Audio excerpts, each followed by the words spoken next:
Good day, everyone. This is our continuation of the discussions involving managing the IT function. If you can recall, in the first part or part one, we discussed the next two steps or phases or functions. We would say that for managing the IT function. So we're done with planning. That's chapter 4, IT deployment risks. Then we're done in the first part, organizing and funding or financing the IT function. So we are actually done with POF. And we are going to have SDC as the continuation. So for this one, we are going to begin staffing the IT function. Then mind you that before we proceed to another phase or function, we are going to look into the PowerPoint presentation. So similar rules as last time. Let's begin. So we are going to hear again April Rose, but it's an audio format, but you can see me on the video then. So this is the continuation, staffing this IT function. So this is also the important part that the human resource is responsible for managing the technical and economic resources. So the IT manager must secure and careful on bringing new people on the organization. It is because to avoid business risk where employees have lack sufficient knowledge and experiences and ineffectively and efficiently used. So in audit risk, when employees are unaware and unconcerned about the internal controls of the IT-related functions. So this risk can be effectively controlled in the areas of the hiring, rewarding, and terminating. So in hiring, there are processes to be followed, which is the recruiting, verifying, testing, and interviewing. Recruiting, oh yeah, it's correct. So the IT manager must be careful on applying the proper procedures, regulatory, and statutory rules in each steps. And also, they must be checking the background of the applicants to ensure that the information provided are correct. And to determine the applicant's skills and personality in interviewing, they must meet the job's requirements. So to avoid risk, the IT auditor must ensure that the company has formal and proper procedures that are being followed and documents that have evidence. And also, the IT auditor must ensure that the personal and professional qualifications of candidates are being verified. Next, in rewarding, it helps the employees' emotional value. So they will be happy or be loyal to the company and they have the feeling to eager to move up the ladder. But there are also possible risks associated with improper rewarding of IT personnel. It is the IT employees might develop a bad attitude toward the IT manager and the company, which lead to lower productivity, frustration, and turnover. Also, those who are mad IT employees might engage in mischievous and criminal behaviors. And in evaluating, this is it is to review of how employees' various work duties and habits compare with expectations. So the evaluation results are a key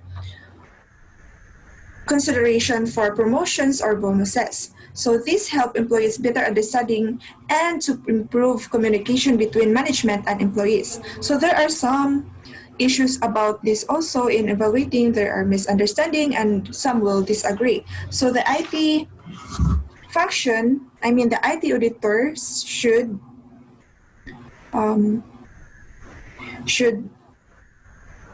ensure that the evaluation process have a proper structure and is reasonable. So in compensating, it describes the cash rewards paid to the employees in exchange for the services they provided. It includes base salary, overtime wages, incentives, commission, and also cash rewards. So some issues are we called compression and inversion. So in compression, it is when the pay increase for current employees are low, and the new hard are paid higher wages. So in inversion, it is when the new employee and are better less experienced employee are better compensated than the experienced employee. So there are so the IT employees are not being compensated well. It is it could increase the number of turnover. Mm-hmm. So the IT manager the IT auditor should check whether the IT function periodically assess comparative rates. And also, the IT auditor can perform tests to see wage outliers. And in promoting, the primary risk of failing this to establish and follow proper procedures involves promotion discrimination and pay inequity issues that can lead to economic remedies, civil lawsuits, and moral problems. So, oh my god. Right, so let's pause there for a while. April Rose was discussing about promotion, and we are halfway of her presentation. So can I present to you the slides first because she's about to end? Anyway, this is again staffing the IT function wherein we're talking about human resources. So the employees who are basically the heart and the most important set of resources for the organization, because without them, certain resources cannot be employed well, despite the fact that a certain organization can be very advanced or high tech or very technical and superior in that sense. However, those will be useless if without the employees who are really motivated and having the sound minds and loyalty to the organization. So staffing the IT function would result also to business and audit risks if not effectively and efficiently controlled or managed. So that's why there should be sound human resource procedures in the areas of hiring, rewarding, and terminating. For hiring, so there should be formal procedures to be followed, and that each job, especially the employee, should have clear cut and should be well defined tasks, duties, and responsibilities. We call them TDR in the human resource management courses or subjects. And then the responsibilities and procedures should be substantially described so that in case of we are going to ask them like what would be the needed items from them, we would be able to check and see. Then for recruiting, this is the phase wherein we're going to look for prospective applicants for the organization. So we have to carefully plan and execute each step in compliance with company policies. So what are the needs? What jobs are needed and vacancies which need to be filled? Then we need to have the job descriptions, obtain permissions for such from authorities. We need to advertise, the applications should be accepted, and then we have to review them before we go to the next step or phase. So there could be also testing, interviews, and so on. For verifying, that's going to be after for interviews and testing. So verifying the extent depends on the position, but we have to conduct background checks for the candidates. So that's why it's very needed to have the character references of at least three, normally non-related people, so that we'd be able to know the, again, backgrounds of our candidates.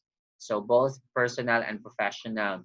We have to identify and verify the educational backgrounds and in case there are any violations criminally or civilly. So there could be some certain things that these employees have violated prior. Then we also have to document everything, write down these information so that I think this is on the part of the human resource department doing these staffing functions. Details which are needed for the recruitment should be well documented.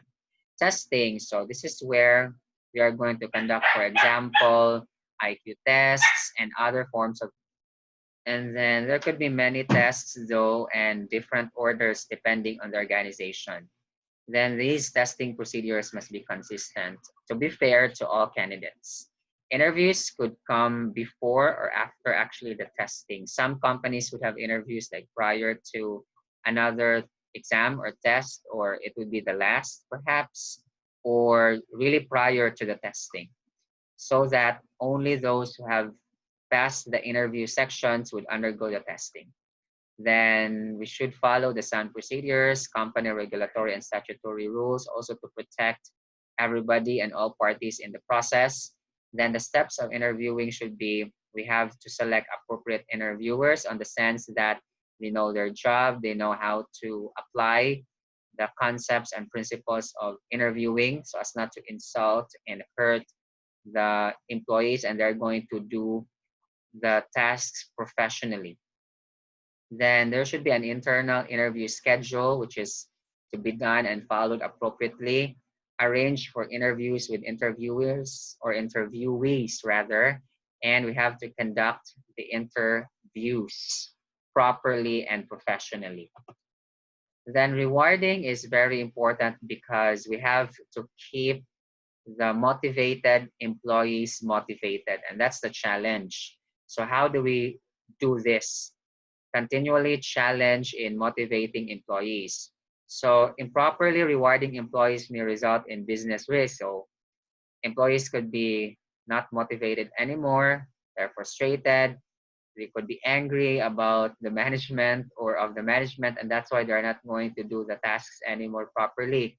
And that would result to failure later on of our objectives and could be audit risk. So we'll not be able to verify and check as to the effectiveness and efficiency of operations in terms of IT. Then for rewarding, as said, business risks, I've mentioned audit risks. Employees also can become bored rather, and disgruntled. They could be angry about the company because they're not rewarded, they're not treated well in terms of compensation and benefits and all. They could engage in mischievous and criminal behaviors. Then they can threaten the availability, accuracy, security, and reliability of corporate information. You know that when people get angry or become angry, they can be providing information to people in which these information supposedly should be confidential and private. So they should not be given to just anybody. And this can happen, of course, if rewarding is not done properly. Next is evaluating, and this is also another important thing because evaluation could be also a performance-based system, and the performance-based normally is something that should be treated very seriously because if we get subjective about evaluation of the performances in terms of personal opinion, not professional opinion, we get biased and we do not deliver the needed or expected outputs. And this is also the sense of connecting evaluation outputs or findings with compensation or rewards or bonuses. Because if we do not do this properly, the system is not done on proper manner, then this would result again to business and audit risks because the employees could be motivated prior, but after the evaluation could be demotivated, could be disgruntled, could be angry from the organization or of the organization. So this is one thing that should be taken into account or considered then. Then compensating. So the company should strive to compensate employees at least as well as peer organizations. So this means that the compensation should be fair to the peers or to different levels. And of course, those who are in the same level should have, let's just say, well-grounded and well-based compensation schemes so that the employees can just refer to such in case they have some concerns or questions. Otherwise, unfair practices will result again to demotivated employees and could have impact to their productivity and for the organization as a whole. So would result to business risks and audit risks. Turnover, if not done, can cause productivity losses, as what I've said. The employee turnover could be very high, so they could be resigning, exiting the company immediately. So we need to again hire more people. We need to retrain or retool them again, so the replacement costs are high. Then the systems could be also very risky in terms of availability and reliability. Again, people could be providing confidential and private information, and employees may take sensitive information or private and confidential information with them and tell such to the competitors. Good if we have non-disclosure agreements from Chapter 2, legal and ethical issues for IT auditors to protect also the company. But if not, so this is going to be very challenging on the part of the organization. And if we want compensation that is fair, we want equal pay for equal work. So every person, every man should have a fair compensation for the work done in the organization. The IT function must not discriminate in appearance or substance among employees. So if ever you are new, it should be that you should be receiving the salary for the new or the levels. Of course, there could be some exceptions depending on the positions, depending on the experience and so on, but normally it should be like grounded and well-paced. Then test by comparing the compensation packages of employees holding similar positions because it will be very demotivating if, for example, you have been in several years in the company and then you are, let's say, holding higher positions, but then here comes a person having a lower position than you are would receive close to your salary or even higher than your salary. That's something that should be taken into account. And then also if, for example, you are of same levels and then here comes a neophyte would be receiving more, what about the increases annually? The increases annually could be the basis so that those older will have higher salaries than the new ones. So that's one thing that should be taken into account in terms of compensation. And that's why, as said by April Rose a while ago, there would be some issues in compensation, which are two, compression and inversion. Compression is when the salaries of the newly hired would get close to the old ones, while inversion would be that the salaries of the new ones really are higher than the more experienced ones or the older employees. So this is also one thing that should be taken into account. Next is promotion. So this is to be finished by April Rose. I have to stop here and let's go back to her presentation. So the IT auditor must... Wait a minute. So the IT auditor should see that formal written policies and procedures exist with regard to promotion and that such guidance is consistently followed. And in learning is not only for students but also for the employees. The employee can benefit and receive the opportunity to grow and learn through training courses or higher education. I would say this education programs, seminars that are being sponsored by the company. It can result to greater productivity, deeper organizations. And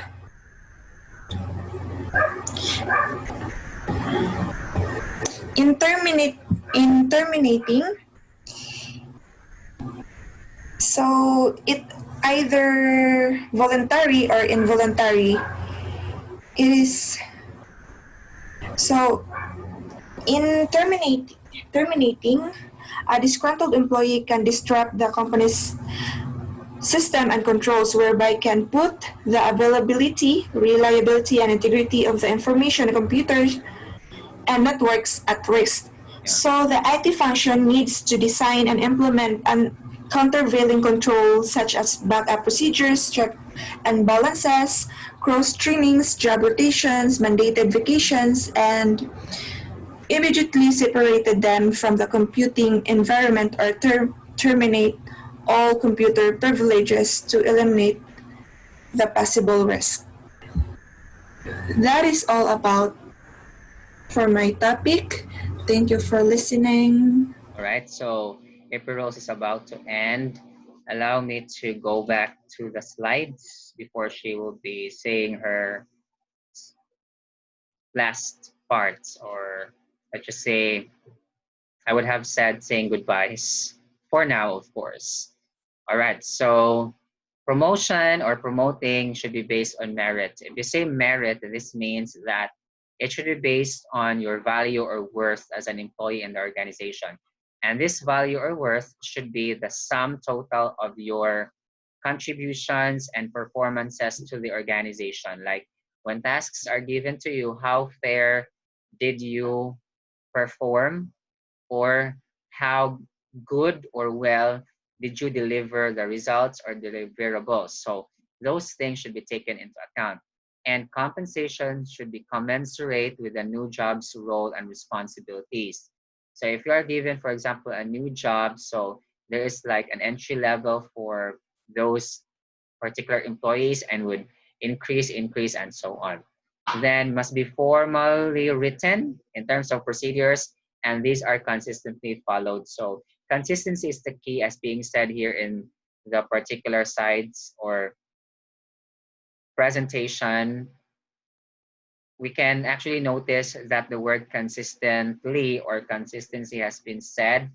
It's because supposedly it is going to be like that these procedures, which are formally written, which are well grounded and well based, should be followed consistently as there are cases along the way, so that again fairness and equality would occur in the organization.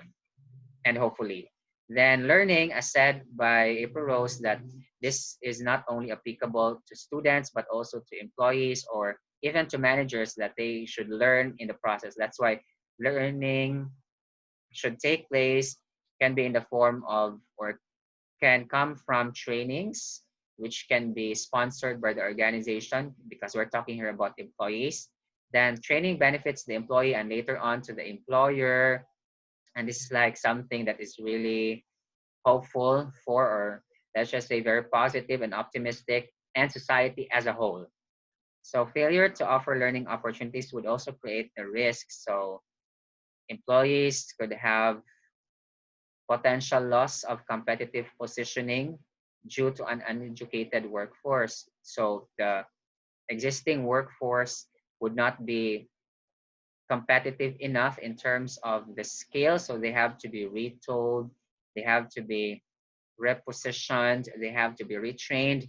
Otherwise, those people from the outside who are really capable would come in, would be more competitive than the existing ones. And we don't want that to happen. Otherwise, there would be low employee morale because they feel of lesser worth or lesser capability. So it goes to say that this is now going to lead really to internally motivated employees, and that has something to do with their internal motivation. Audit risk would be stagnate. So employees are like static, are fixed on one area. They are not like exposed to a lot of things. Then they would be frustrated. There would also be attitude of complacency toward internal control. So they become relaxed. Sometimes they could be very relaxed and they could be adamant, or they could be apathetic about their position. So they are no longer thinking about what would benefit to the organization as a whole. Then there could be utter disregard for internal control. So this is the sad thing, like being apathetic, or this is really intentionally done, rejecting or disregarding the internal controls, wherein the internal controls supposedly should minimize the risks. And if they are disregarded, so of course risks can increase along the way. And for the last one, which is terminating, We have to be careful to institute policies in the organization so that the disgruntled employees, especially if they are terminated, will not disrupt the systems and controls. It must be that our systems and controls should be protected from them, and we should be separating those who are terminated employees from any contact with our systems. Otherwise, they can place, for example, of course, we're not saying this can happen to all, and this is applicable to all, but some could be placing viruses or time bombs there inside the system or logic bombs so that the operations can be disrupted months after, soon enough, long enough for them to be gone and exit the organization. So those things, and that's why we should have countervailing controls in case of IT, because we're talking here about IT employees. So they have access and controls and capabilities, knowledge, expertise involving the IT processes. So that's why we should have backups. We should have the principle of check and balance. So it's not like one is given the responsibility and no one actually checks that person. It should be there, cross training. So not just like that employee has been trained, it should be that others also are trained. So just in case one goes out, then one can easily assume responsibilities. Then also there should be job rotation so that others are exposed also to the same capabilities. Mandated vacation is very true so that there wouldn't be burnt out to those particular employees. And I like this one, this mandated vacations, because when one really has to go to a vacation, so other will assume the responsibility, and others will have to know, to be trained to assume the responsibilities of those who had the vacation. So more are exposed to those things. And others can easily assume again these responsibilities. So I keep on saying assume because that's the word. Then immediately separate them, the disgruntled and terminated employees, from the computing environment and terminate all computer privileges. So whether they are like on the last 15 days or 30 days, so they shouldn't have like computer privileges anymore. It must be like paperwork only or other things wherein they're just like preparing their clearances just to be able to go out to the organization in clean slate. All right, so thank you for listening for this one. Let's hear the words of April Rose before we close this. And thank you. God bless. All right, so thank you, April Rose, for your discussions. Hopefully, everybody has learned from this particular session. And see you for the part 3 of this series involving managing the IT function. It's like quite a long chapter because we're talking about the 5 other phases of managing the IT function. So that's it for now, guys. Thank you, and God bless us all.